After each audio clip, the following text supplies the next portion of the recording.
እግዚአብሔርን መፍራት የልብ ደስታ ነው፣ ፍጹም ተድላ ደስታን ይሰጣል፣ ዘመንንም ያረዝማል ይላል።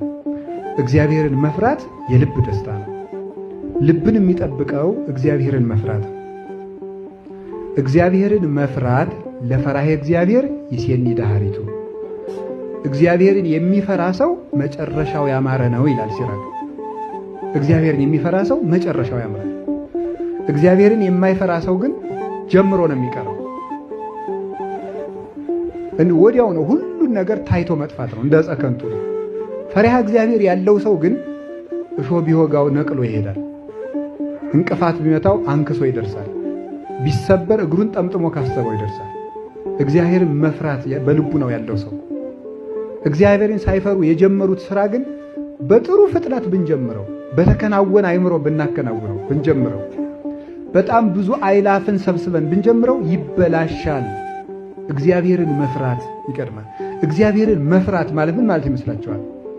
እግዚአብሔርን ማክበር፣ ለእግዚአብሔር መጠንቀቅ ማለት ነው። ለእግዚአብሔር መጠንቀቅ፣ እግዚአብሔርን ማክበር።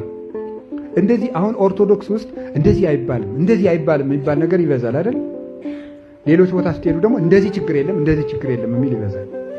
እንደዚህ አይባልም እንደዚህ አይባልም የሚባለው ለምንድን ነው? ለእግዚአብሔር ምን ያህል እንደምንጠነቀቅ ለመግለጥ ነው። ቆይ አንድ ሐሳብ ልንገራችሁ።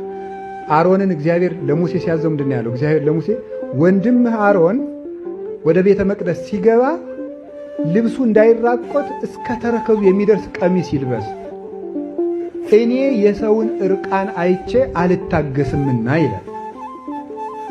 ቆይ አንድ ሐሳብ ልንገራችሁ። አሁን የእግዚአብሔርን አይን ልብሱ ጋርዶ ያስቀረዋል? ያስቀረዋል እንዴ?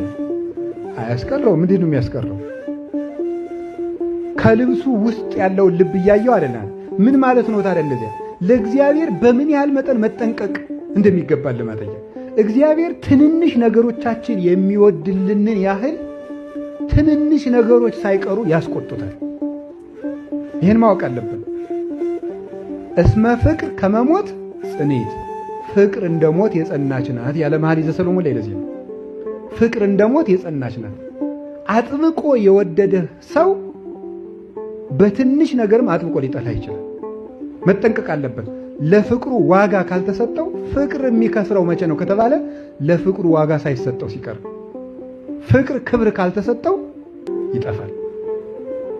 ፍቅር ክብርን መንካት የለበትም፣ ክብር ፍቅርን መንካት የለበትም።